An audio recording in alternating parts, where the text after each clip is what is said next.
সে ভাবছিল যে সে বারবার ছেড়ে যাবে, কিছুদিন কারোর সাথে মজা করবে, তারপর আমি আবার তাকে নেব।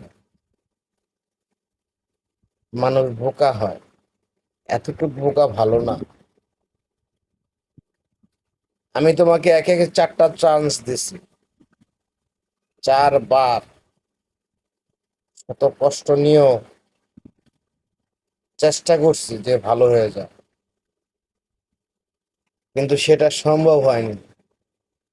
কারণ তোমার ভিতরে ছিল লোভ, যেটা আমার জীবন থেকে সবচেয়ে বড় নিকৃষ্ট জিনিস,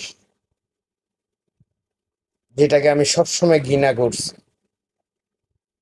তোমার ভিতরে ছিল না কোনো সন্তানের আশা, কোনো সন্তানের ভালোবাসা, যেটা আমাকে সবচেয়ে বড় ক্ষতি করছে। যার কারণে তুমি আমার থেকে আজও অনেক দূর চলে গেছো। হয়তো তুমি কাছাকাছি, কিন্তু তুমি অনেক দূরে, আমার হিসাবে অনেক দূর। কখনো আর ব্যাক করার সুযোগ নেই।